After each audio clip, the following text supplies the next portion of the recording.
नमस्कार दोस्तों। बच्चे आवाज आ रही है सभी लोगों को? ऑडियो वीडियो ऑल क्लियर है? फटाफट से बताएंगे चैट बॉक्स में। All good, all well.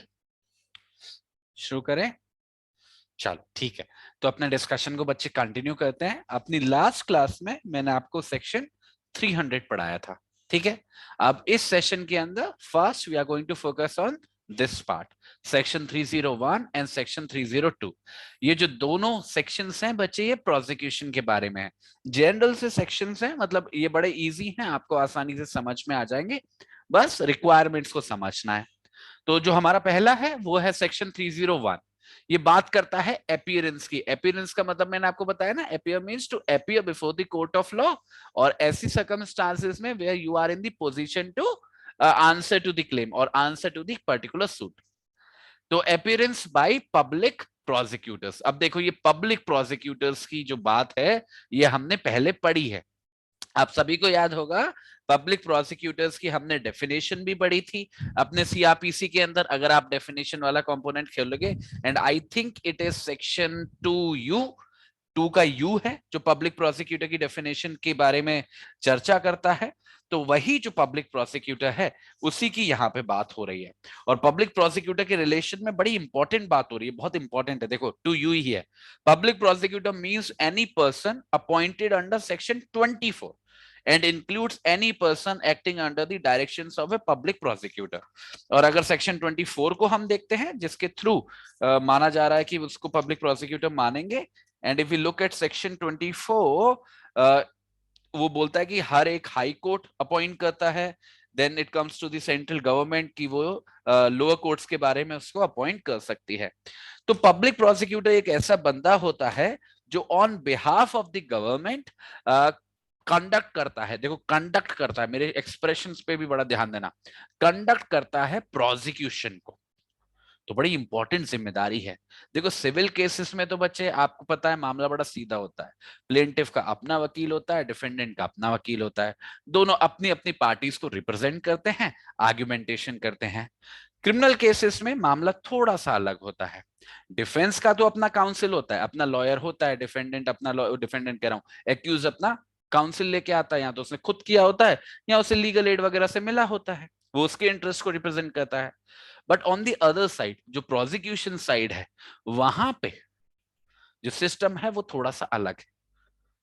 जो प्रोसिक्यूशन को कंडक्ट करने की जिम्मेदारी है, वो जिम्मेदारी विक्टिम का वकील नहीं करता। जिसके साथ अपराध हुआ है वो नहीं लेके आता। जिस किसी की पिटाई कर दी आपने, तो जिसकी पिटाई की है उसकी जिम्मेदारी नहीं है कि वो वकील लेके आए और वो प्रोसिक्यूशन कंडक्ट करे, नहीं। Prosecution is always conducted by the state, क्योंकि वो क्रिमिनल ऑफेंस है, अगेंस्ट द सोसाइटी है। और उसको कंडक्ट करता कौन है, उसके लिए एक पद बनाया है जिसको हम बोलते हैं पब्लिक प्रोसिक्यूटर। अब ये पब्लिक प्रोसिक्यूटर की जो जिम्मेदारियां हैं उसी को समझना है हमें। तो ये जो पब्लिक प्रोसिक्यूटर है और जो असिस्टेंट पब्लिक प्रोसिक्यूटर है, जो किसी भी केस के चार्ज में है, मतलब कोई भी केस जो उनको अलॉट हुआ है, वो ऐसे किसी केस में अपनी अपीयरेंस भी दे सकते हैं और प्लीड भी कर सकते हैं। प्लीड का मतलब होता है जो वकील का काम होता है उसको करना, टू रिप्रेजेंट द स्टेट। और ऐसा करने के लिए इस पब्लिक प्रोसिक्यूटर को या फिर असिस्टेंट पब्लिक प्रोसिक्यूटर को किसी भी तरीके की कोई भी अथॉरिटी की जरूरत नहीं होती। They don't require any written authority. जैसे डिफेंस का काउंसिल है तो उसको वकालतनामा लिखवा के लाना पड़ेगा ना कि that I am the representative. Public prosecutor को ऐसा करने की कुछ भी जरूरत नहीं होती। उसको बस एक रिक्वायरमेंट पूरी करनी होती है कि जिस भी पर्टिकुलर केस में वो अपीयर हो रहा है या प्लीड कर रहा है, उसको वो केस अलॉट हुआ है, वो उस केस के चार्ज में है। अगर ऐसा है तो वो फ्रीली उस केस में अपीयर भी होगा, प्लीड भी करेगा। फिर वो चाहे इंक्वायरी की स्टेज हो, चाहे ट्रायल की स्टेज हो, चाहे अपील की स्टेज ही क्यों ना हो। तो कहने का मतलब है प्रोसिक्यूशन का जो जिम्मा है वो हमारे पब्लिक प्रोसिक्यूटर साहब निभाते हैं और पूरे कॉन्फिडेंस से निभाते हैं। पर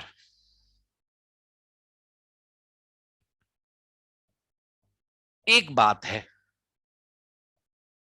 जिसको हमें समझना है। ये बात तो बिल्कुल सही है कि प्रोसिक्यूशन की जिम्मेदारी पब्लिक प्रोसिक्यूटर निभाते हैं। यहां पे सिचुएशन ऐसी नहीं है कि विक्टिम अपना वकील लेके आएगा या कंप्लेनेंट अपना वकील लेके आएगा। पर इसका मतलब ये भी नहीं है कि अगर विक्टिम अपना वकील लेके आना चाहता है या फिर कंप्लेनेंट अपना वकील लेके आना चाहता है तो वो ला नहीं सकता। क्योंकि बच्चे हर एक व्यक्ति के पास हक है ना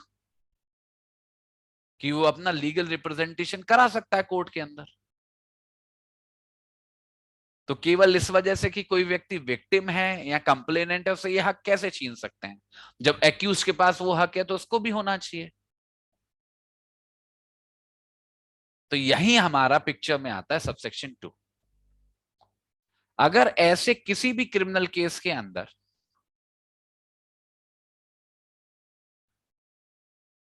किसी भी व्यक्ति को, किसी भी प्राइवेट पर्सन को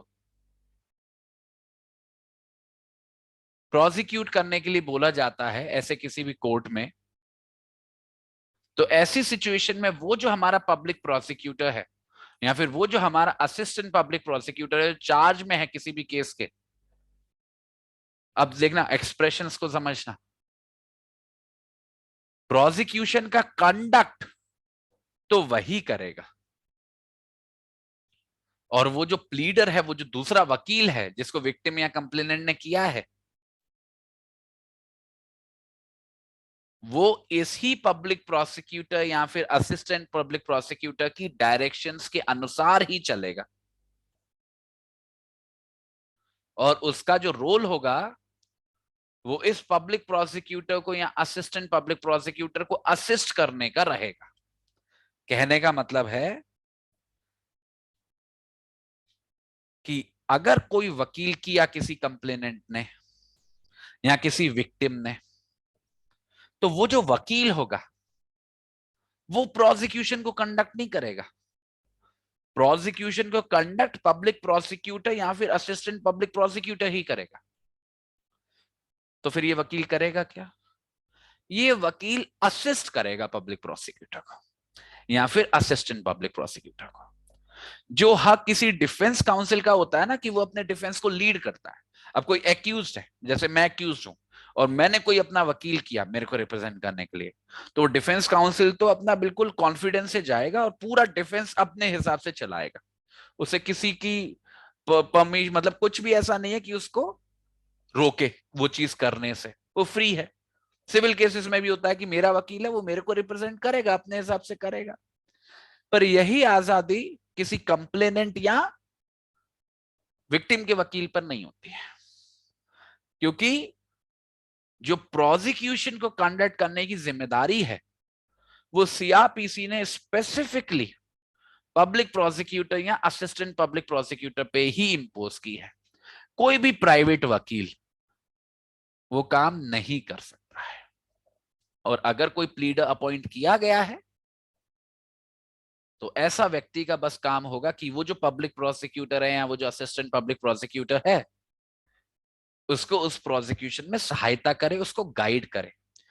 तो ये जो लॉयर होगा इसका अपना कोई राइट नहीं होगा कि अपने बिना पर ये आर्ग्यू कर रहा है या अपने बिना पर कोई एप्लीकेशन फाइल कर रहा है या कोई रिलीफ मांग रहा है।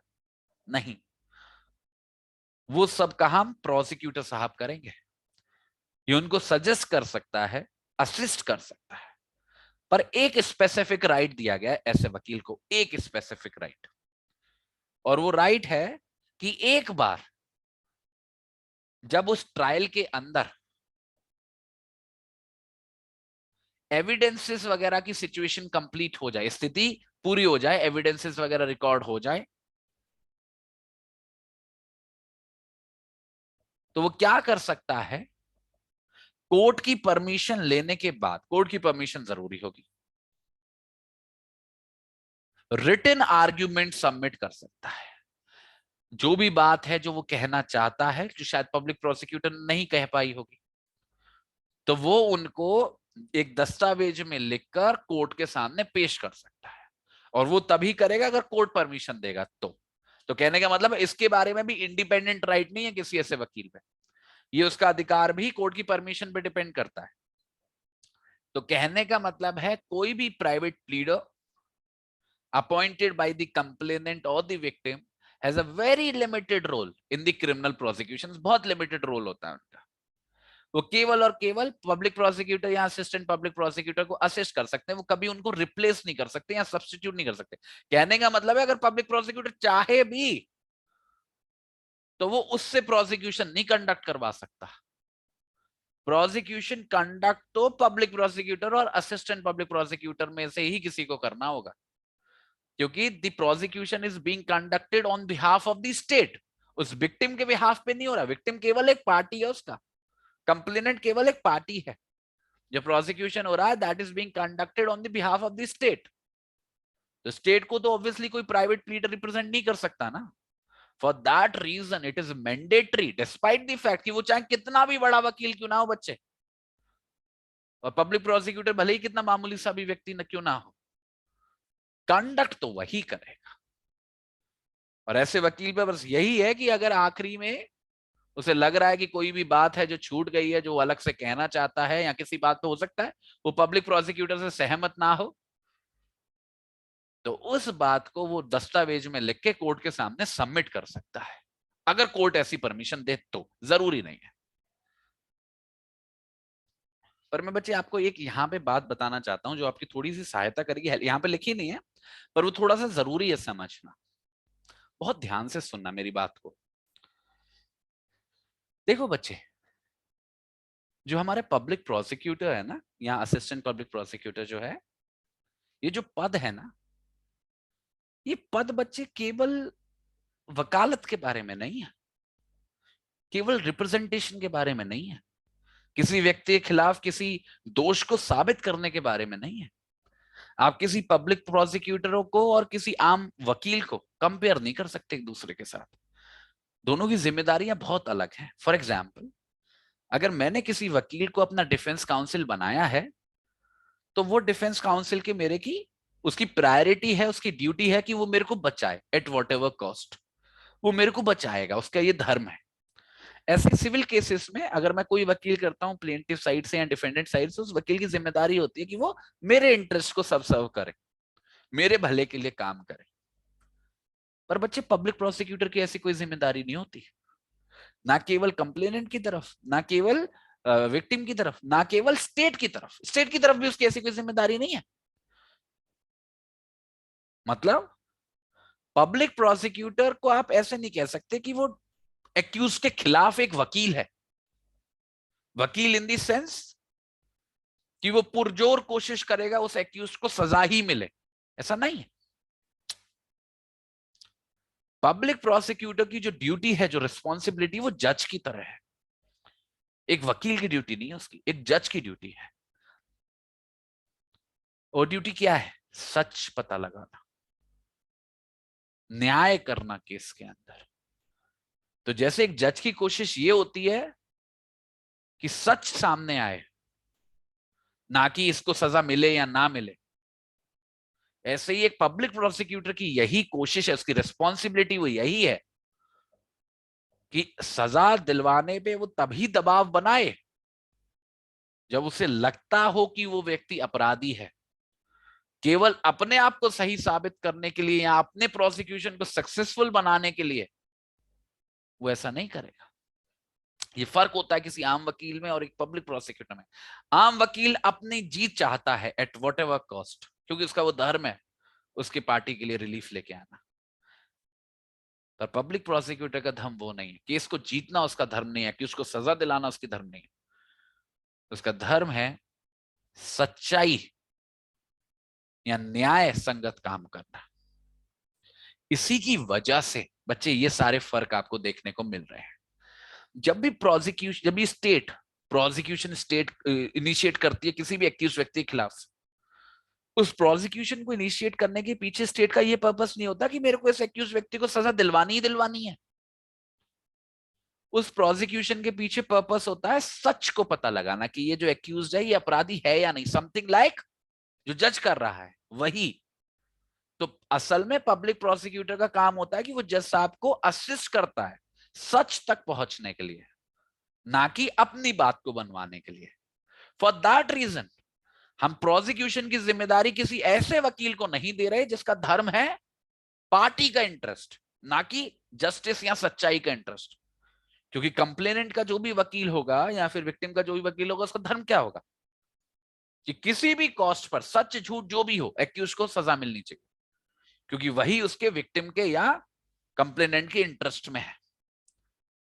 तो पब्लिक प्रोसिक्यूटर की जिम्मेदारी नहीं है। That is the reason at whatever cost prosecution का कंडक्ट हमेशा पब्लिक प्रोसिक्यूटर ही करेगा।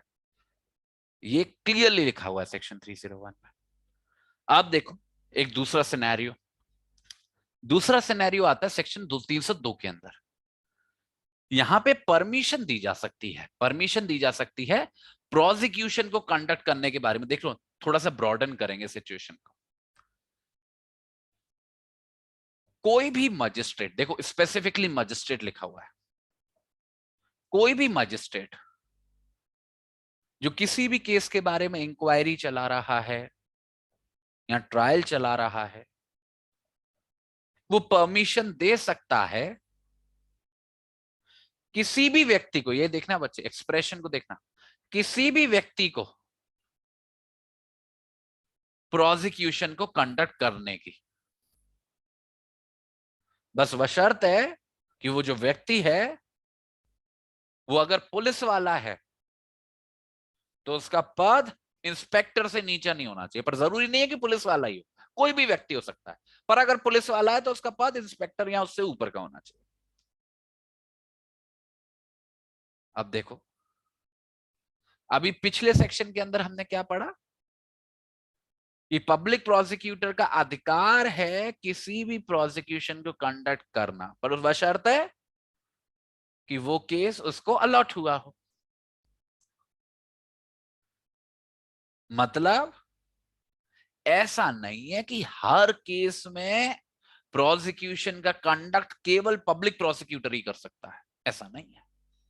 पब्लिक प्रोसिक्यूटर का अधिकार है प्रोसिक्यूशन को चलाना, और उसी का अधिकार है अगर उसको केस अलॉट हुआ है, अगर उसको वो जिम्मेदारी दी गई है। इसका मतलब ये नहीं है कि दुनिया में कभी कोई ऐसा प्रोसिक्यूशन कंडक्ट ही नहीं हो सकता जो पब्लिक प्रोसिक्यूटर के द्वारा ना, क्योंकि स्पेसिफिकली मजिस्ट्रेट्स को ये पावर दी गई है कि वो किसी भी व्यक्ति को, एनी पर्सन, ये लिबर्टी दे सकते हैं कि वो प्रोसिक्यूशन को कंडक्ट करें। अभी प्रोसिक्यूशन को कंडक्ट करने का मतलब क्या है उसको भी समझाऊंगा मैं आपको। पर अगर जो व्यक्ति जिसको ऐसे परमिशन दी जा रही है, अगर वो इनमें से किसी कैटेगरी का है, जैसे एडवोकेट जनरल है स्टेट लेवल पे, सरकारी वकील है, गवर्नमेंट एडवोकेट है, या फिर पब्लिक प्रोसिक्यूटर ही क्यों नहीं है, या फिर असिस्टेंट पब्लिक प्रोसिक्यूटर क्यों नहीं है, ये जो लोग हैं ये बिना किसी ऐसी परमिशन के भी प्रोसिक्यूशन को चला सकते हैं। कहने का मतलब है दो बातें हैं, दो बातों को समझो।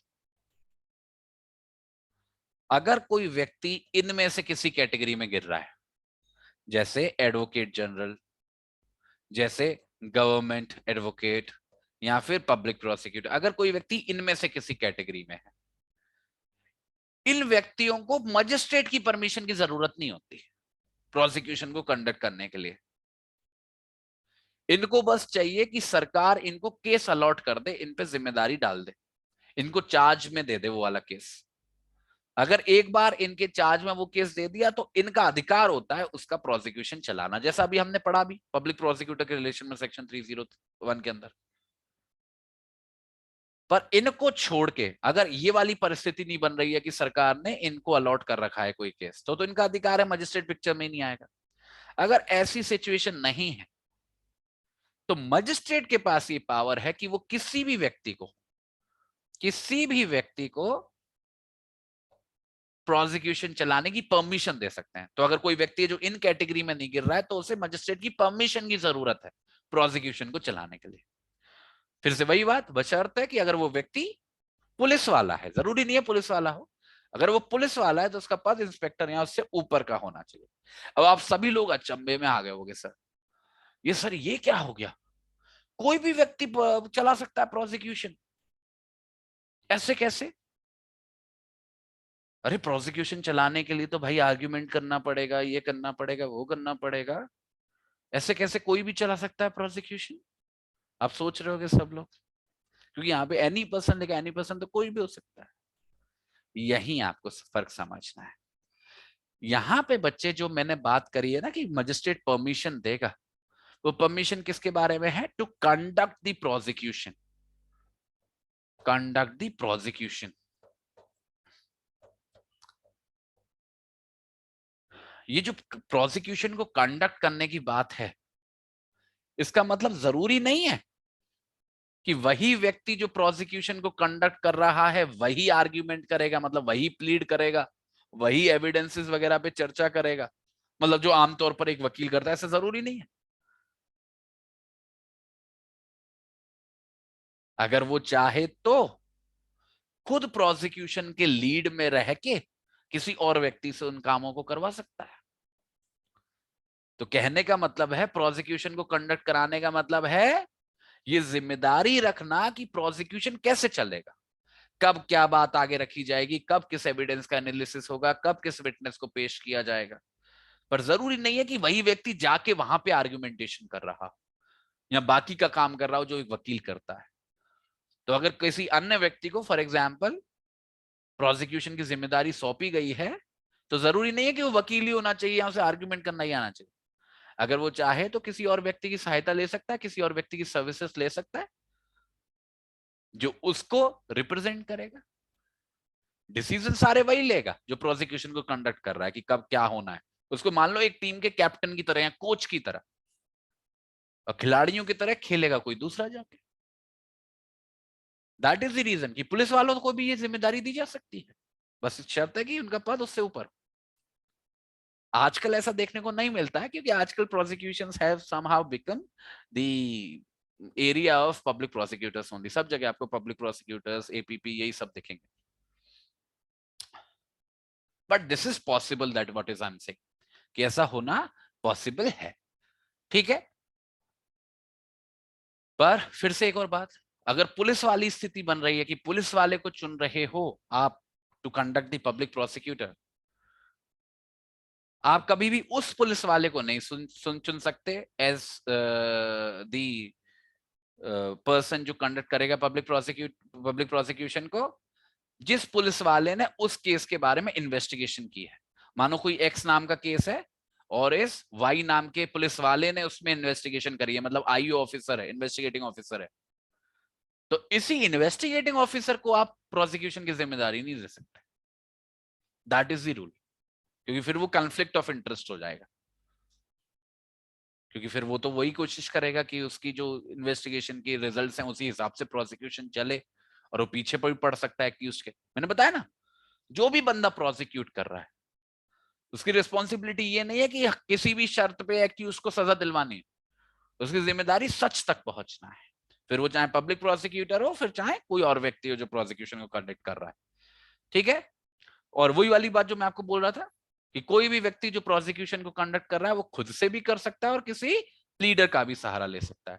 तो अगर मेरे को फॉर एग्जाम्पल प्रोसिक्यूशन की जिम्मेदारी दी गई, इट इज नॉट नेसेसरी कि मैं वहां जाके आर्ग्यू करूं, मैं हो सकता है किसी वकील की सर्विसेज ले लूं जो ऐसा काम करे ऑन माई बिहाफ।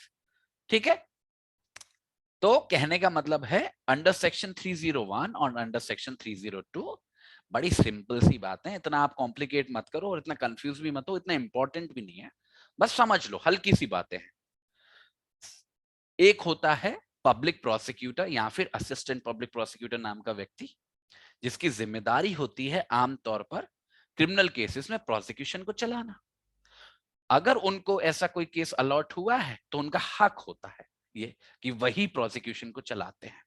और अगर कोई भी कंप्लेनेंट या कोई भी विक्टिम अपना अगर प्लीडर अपॉइंट करते हैं जिसकी पावर है उनके पास, तो वो जो प्लीडर होता है वो केवल इस पब्लिक प्रोसिक्यूटर को असिस्ट कर सकता है, वो उनको सब्स्टिट्यूट या रिप्लेस नहीं कर सकता। ज्यादा से ज्यादा उसके पास ये पावर है कि एक बार पब्लिक प्रोसिक्यूटर अपना काम कर ले, एविडेंसेस वगैरह खत्म हो जाए, तो रिटन आर्ग्यूमेंट्स लिख के दे सकता है कोर्ट ऑफ लॉ को, पर वो भी तभी जब कोर्ट परमिशन दे। ये जस्ट है सेक्शन 301 का। 302 के अंदर मजिस्ट्रेट को एक स्पेशल पावर दी गई है कि अगर परिस्थिति ऐसी बन रही है कि किसी भी एडवोकेट जनरल को या गवर्नमेंट एडवोकेट को या पब्लिक प्रोसिक्यूटर को कोई केस अलॉट नहीं है, फॉर एग्जाम्पल, क्योंकि अगर उनको अलॉट है then they have the right to conduct the prosecution, उनको किसी की परमिशन जरूरत नहीं है। तो ऐसी परिस्थिति में मजिस्ट्रेट जो है प्रोसिक्यूशन को कंडक्ट करने की जिम्मेदारी किसी भी व्यक्ति को दे सकता है, to any person, literally any person. ठीक है, आमतौर पर वो एक ऐसा व्यक्ति होगा जो केस से कनेक्टेड ही होगा, बट जो वर्ड्स हैं वो इतने ही ब्रॉड है, टू एनी पर्सन। और वो पुलिस वाला भी हो सकता है, बट अगर पुलिस वाला है तो उसका पद इंस्पेक्टर नहीं है, उससे ऊपर का होना चाहिए। और अगर पुलिस वाला है तो उस केस का इन्वेस्टिगेटिंग ऑफिसर नहीं होना चाहिए। और अगर किसी व्यक्ति को प्रोसिक्यूशन की जिम्मेदारी दी गई है, इसका मतलब यही नहीं है कि वही जाके प्लीड करेगा, कोर्ट के सामने आर्ग्यू करेगा। He can take help of other people also जो उसमें एक्सपर्टीज रखते हैं, उनकी सर्विसेज का सहारा ले सकता है। तो कहने का मतलब है to conduct the prosecution it means to take the decisions कि कैसे चलेगी scenario. It is not necessary कि आप ही जाके सब कुछ कर रहे हो, दैट इज द डिफरेंस।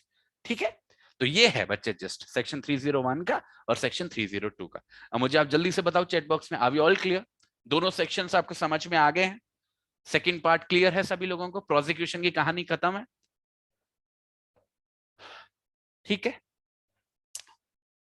अब देखो हम लोग बच्चे बढ़ रहे हैं थर्ड पार्ट पर, और थर्ड पार्ट है डिफेंस के बारे में। ठीक है, अभी ये प्रोसिक्यूशन की बात करी ना, अब इसके बाद हम बात करेंगे डिफेंस की, ये और ज्यादा इजी है। ये है सेक्शन 303 और सेक्शन 304। देखो ये जो सेक्शन 303 है ये बात करता है अधिकार की, किसके अधिकार की? ऐसे व्यक्ति की अधिकार की जिसके खिलाफ खिलाफ कार्यवाही चलाई जा रही है। कौन होगा? एक्यूज होगा ना। तो कोई भी व्यक्ति जो किसी भी अपराध का एक्यूज है किसी भी क्रिमिनल कोर्ट के सामने, या जिसके खिलाफ कोई भी कार्यवाही चल रही है इस सीआरपीसी के अंदर, वो अगर चाहे तो उसके पास ये अधिकार है कि वो अपनी पसंद के वकील से अपना डिफेंस करवा सकता है, अपनी पसंद के वकील से। So every accused has the right to be defended by the pleader of his own choice. हर एक accused व्यक्ति के पास, हर एक आरोपी के पास ये अधिकार है कि वो अपनी मन मर्जी के वकील से अपना डिफेंस कंडक्ट करवाए। That is the right. ठीक है, अब ये जो अधिकार दिया है ये दिया है सेक्शन 303 के अंदर। पर बच्चे आप खुद दिमाग लगाओ कि जब मैं ये एक्सप्रेशन बोलता हूं इसमें दो बातें समझने वाली हैं जो हमको डीपली एनालाइज करनी चाहिए। What does this expression means? ये तो बात समझ में आ गई कि हर एक उस व्यक्ति के पास अधिकार है कि उसका डिफेंस करे कोई वकील, but what does this mean? Of your own choice. आपकी मर्जी के वकील का मतलब क्या है?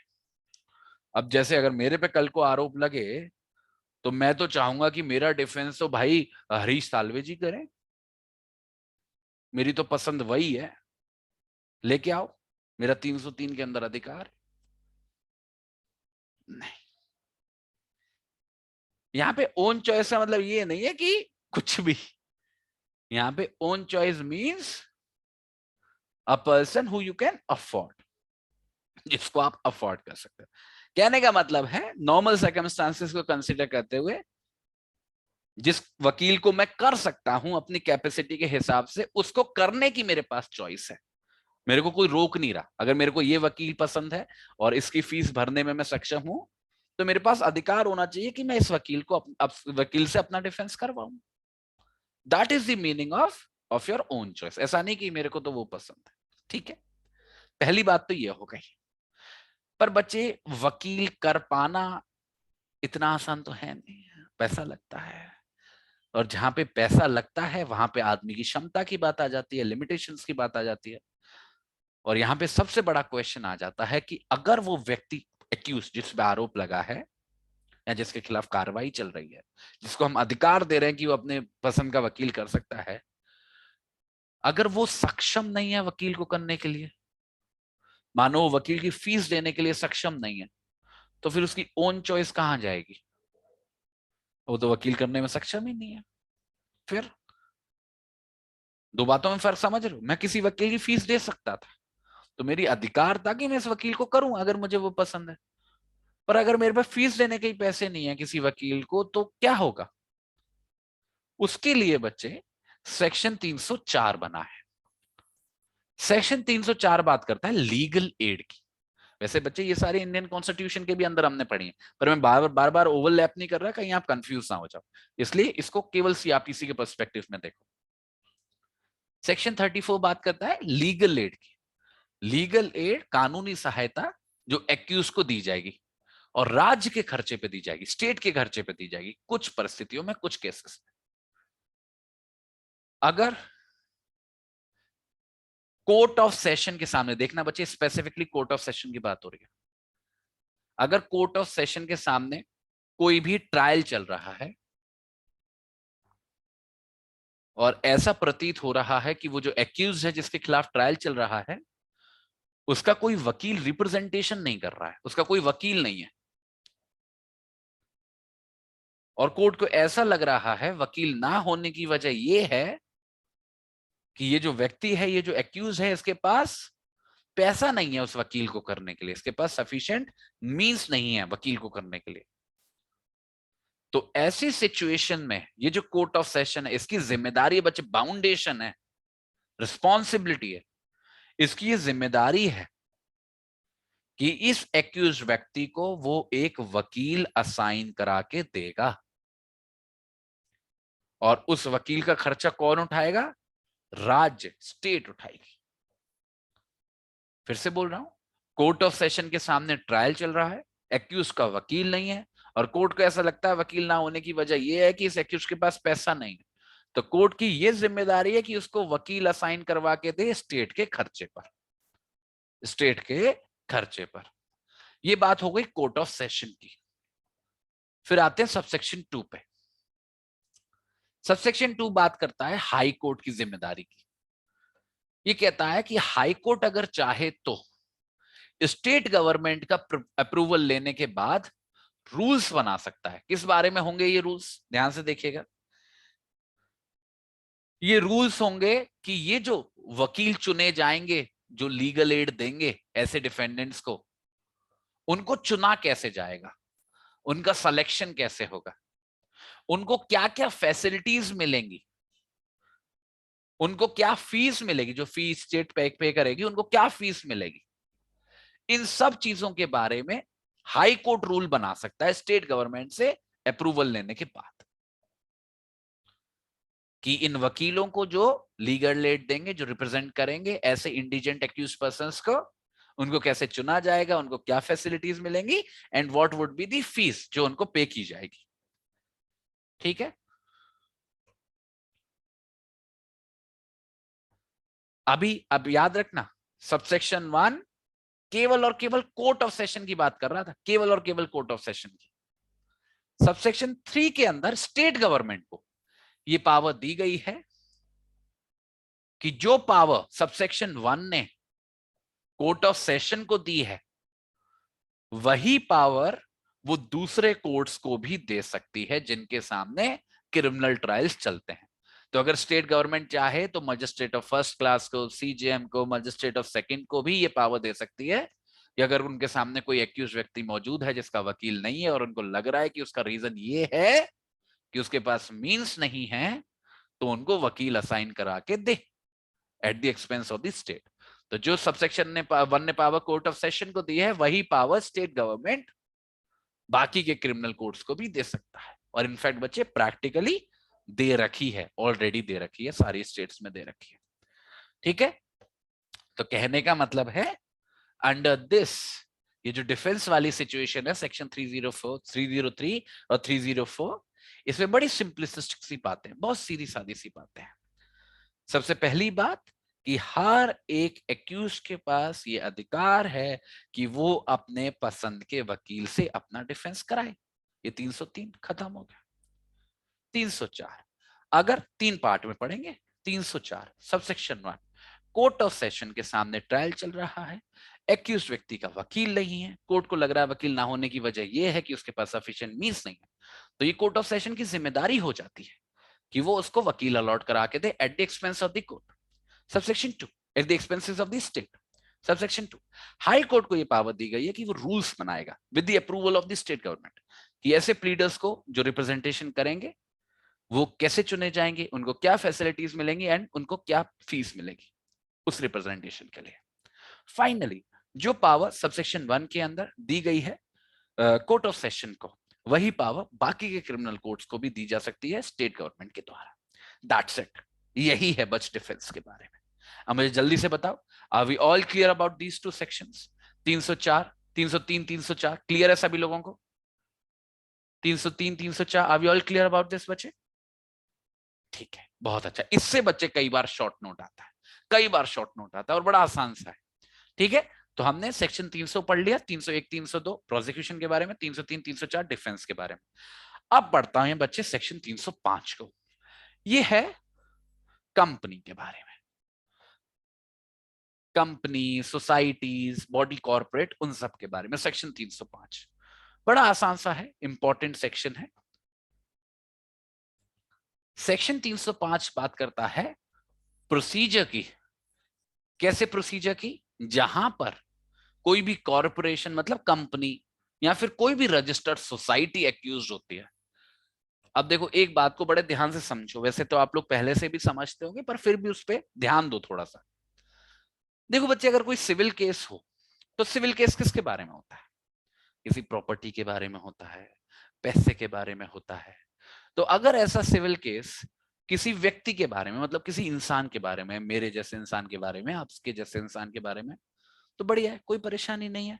मेरे को बोल सकते हैं कि पैसा दो, मेरे को बोल सकते हैं कि प्रॉपर्टी दो। और अगर ऐसा कोई सिविल केस किसी कंपनी के बारे में, कंपनी मतलब समझते हो?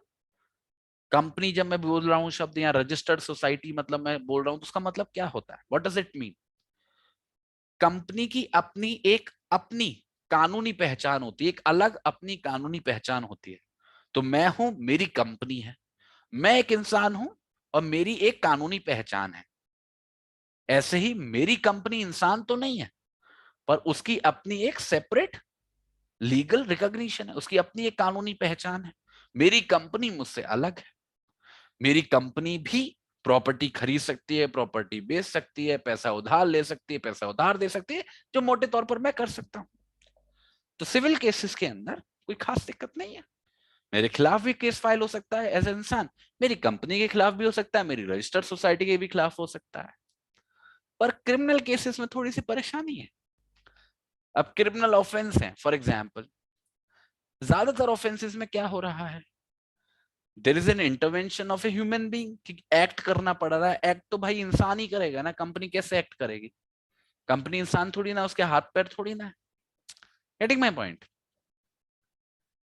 तो दिक्कत आती है। अब जैसे मेरे खिलाफ क्रिमिनल प्रोसिक्यूशन चल रहा है कि मैंने फ्रॉड किया है, मैंने फोर्जरी की है, मैंने थेफ्ट किया है, मैंने स्टोलन गुड्स के साथ डील किया है, फॉर एग्जाम्पल। मैं इंसान हूं, समझ में आता है, मैं अपना रिप्रेजेंटेशन करूंगा कोर्ट में जाके। पर बच्चे अगर कभी यही चार्ज, ये वाले चार्ज तो लग सकते हैं ना, किसी कंपनी पे लग जाए, ये मान रहा हूं कि कंपनी पे ये चार्ज नहीं लगेगा कि तुमने मर्डर किया, कंपनी कैसे मर्डर करेगी? पर ये सारे तो लग सकते हैं। दे आर वेरी पॉसिबल कि कंपनी के नाम से ये सारी चीजें की गई, फोर्जरी की हो, फ्रॉड किया हो, समथिंग लाइक दैट। तो मानो कभी किसी कंपनी के खिलाफ केस फाइल हो रहा हो, ट्रायल चल रहा हो और वो क्रिमिनल केस हो, तो उसका रिप्रेजेंटेशन कैसे होगा? मतलब वो ट्रायल चलेगा कैसे? अब मेरे खिलाफ चलता है तो मैं जाता हूं, कंपनी तो जा नहीं सकती। कंपनी तो असलियत में कोई है ही नहीं, कुछ है ही नहीं, वो तो कागज पे लिखी हुई चीज है कि ये फलानी कंपनी है। तो कंपनी कैसे जाएगी कोर्ट ऑफ लॉ में? कैसे काम चलेगा?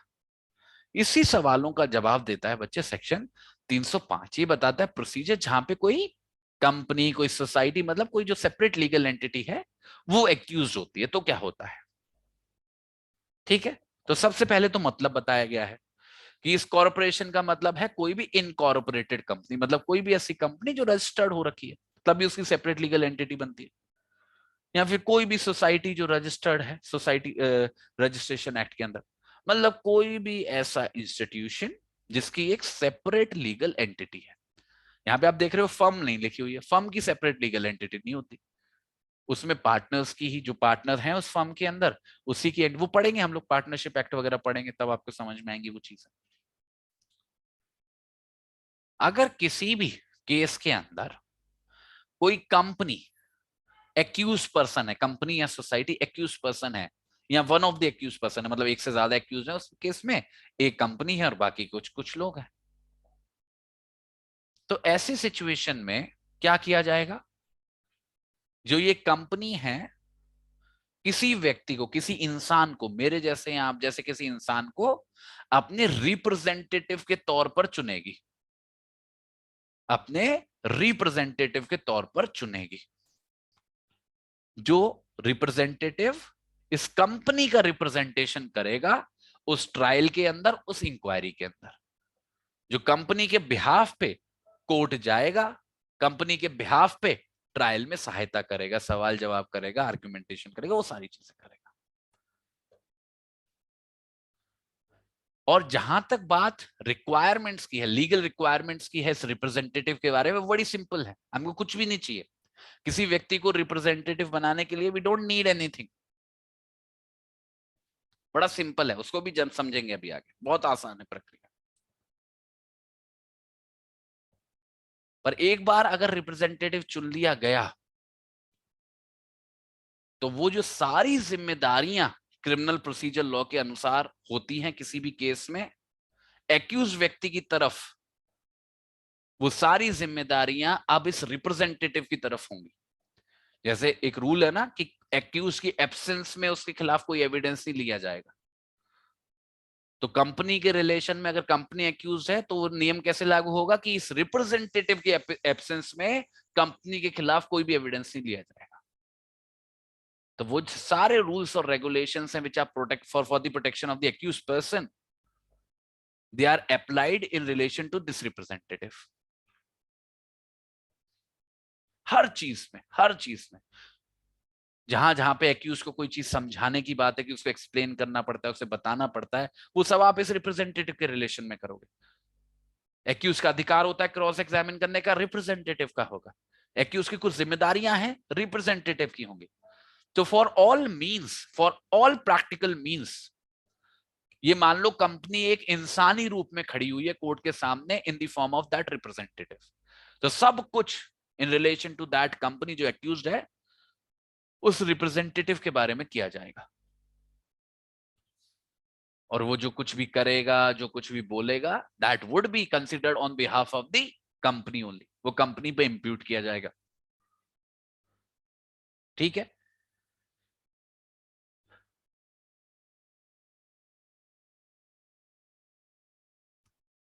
अगर कोई रिप्रेजेंटेटिव चुना गया है और वो अपीयर नहीं होता कोर्ट के सामने, तो ऐसी परिस्थिति में भी कंपनी का ही लॉस होगा, कंपनी का ही नुकसान होगा, because that would be considered as the absence of this company only, जिसके बिहाफ पे वो रिप्रेजेंट कर रहे हैं। बिकॉज कुछ नहीं है ना, वो उसी के बिहाफ पे एक्ट कर रहा है, उसी के बिहाफ पे एक्ट कर रहा है, वहां खड़ा है as the representative of the company. और जैसा मैंने बोला, जहां तक बात प्रोसीजर की है इस रिप्रेजेंटेटिव को चुनने के बारे में, वो बड़ा सिंपल है।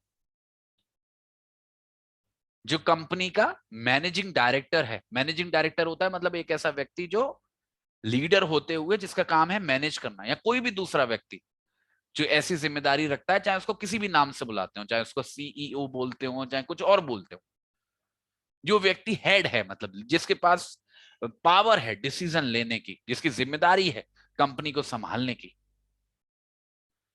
ये जो व्यक्ति है इसके पास अधिकार होता है ऐसे किसी भी रिप्रेजेंटेटिव को चुनने का। और इसको कुछ नहीं करना उसके लिए, इसको बस लिखित में, जिसके ऊपर ये साइन भी करेगा, लिखित रूप में अथॉरिटी देनी होती है किसी भी व्यक्ति को जिसको वो रिप्रेजेंटेटिव बनाना चाहता है कि वो उसका रिप्रेजेंटेशन करे। और यही जो लिखित दस्तावेज है ये काफी होता है किसी भी व्यक्ति को रिप्रेजेंटेटिव चुने जाने के लिए। और कोर्ट इसके अलावा और कोई भी प्रूफ नहीं मांगता किसी भी व्यक्ति से कि वो ये साबित करे कि वो रिप्रेजेंटेटिव है या नहीं। इतना काफी होता है। अगर किसी व्यक्ति के पास ऐसी रिटन अथॉरिटी है फ्रॉम द मैनेजिंग डायरेक्टर कि उसको रिप्रेजेंटेटिव चुना गया है for the purposes of this particular case, इतना काफी है, इतना काफी है। ठीक है। आखिरी बात, अगर कभी भी ये सवाल उठता है कि कोई भी व्यक्ति जो एज ए रिप्रेजेंटेटिव अपीयर हो रहा है कोर्ट के सामने, वो रिप्रेजेंटेटिव है या नहीं, इसका फैसला केवल और केवल, ध्यान से सुनना इस बात को, इसका फैसला केवल और केवल वही कोर्ट लेगा जो ट्रायल कंडक्ट कर रहा है। देखो बदमाशी कर देते हैं कई बार। बदमाशी क्या हो जाती है, किसी व्यक्ति को रिप्रेजेंटेटिव चुन दिया, एज ए रिप्रेजेंटेटिव उसने ट्रायल को कंडक्ट करा लिया, अब मानो फैसला इनके खिलाफ आ गया या लग रहा है कि बात बिगड़ गई, कहीं कुछ नुकसान हो गया, तो ये बदमाशी देने लगते हैं और ये साबित करने लगते हैं कि वो रिप्रेजेंटेटिव तो भाई कंपनी का रिप्रेजेंटेटिव था ही नहीं, जिसकी वजह से उसका फायदा क्या होगा कि उसके प्रेजेंस में जो भी कुछ हुआ होगा नुकसान, वो कंपनी पे इंप्यूट नहीं किया जाएगा, कंपनी की गलती नहीं मानी जाएगी। तो ऐसी परिस्थिति में ये जो पॉइंट है ये बड़ा इंपॉर्टेंट हो जाता है। तो कभी भी अगर कोई भी डिस्प्यूट कर रहा है, इस बात को क्वेश्चन कर रहा है कि कोई भी व्यक्ति जो रिप्रेजेंटेटिव के तौर पे एक्ट कर रहा है वो सच में ऐसा रिप्रेजेंटेटिव है या नहीं। देखो रिप्रेजेंटेटिव बनने के लिए तो कुछ भी नहीं चाहिए, बस आपको रिटन अथॉरिटी चाहिए, और अगर किसी व्यक्ति के पास रिटन अथॉरिटी है तो कोर्ट उसको एक्सेप्ट कर लेता है एज ए रिप्रेजेंटेटिव।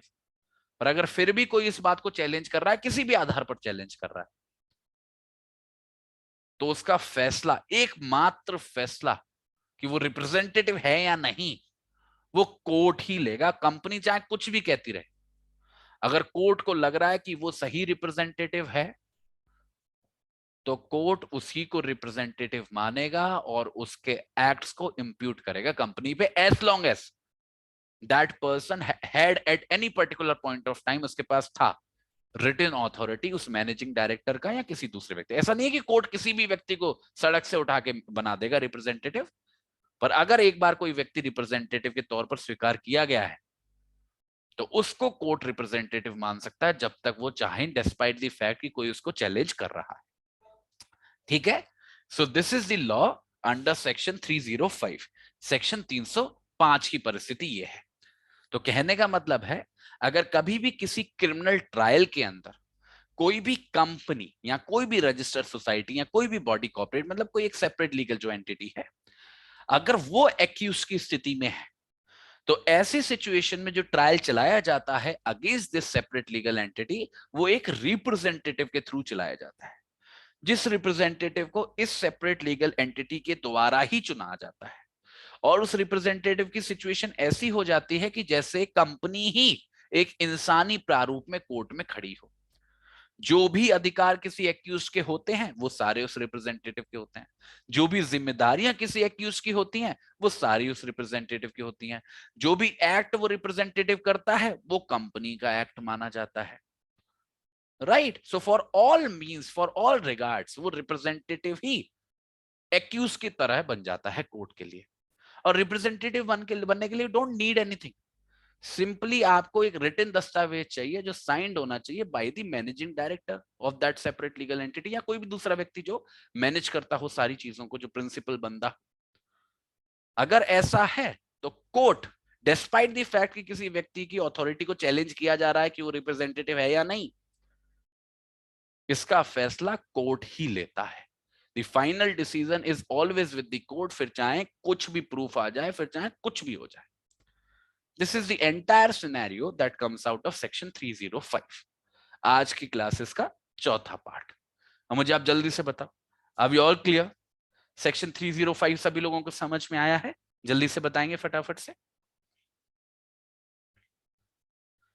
ठीक है, क्लियर है, समझ में आया कि कंपनी का कैसे रिप्रेजेंटेशन होता है इन द क्रिमिनल ट्रायल।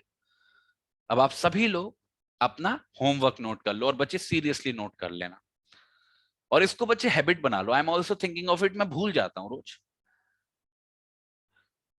वैसे देखो हम सीक्वेंस में ही चल रहे हैं, कोशिश करा करो कि जो कंटेंट कवर होने वाला है आगे वाली क्लास में। अगर मैं भूल भी जाऊं कि क्या कवर होने वाला है, तो अपनी तरफ से अंदाजा लगा लिया करो। अगले 5 सेक्शन या 10 सेक्शन ज्यादा से ज्यादा उनको पहले से एक बार पढ़ लिया करो, भले ही समझ में आया नहीं आए।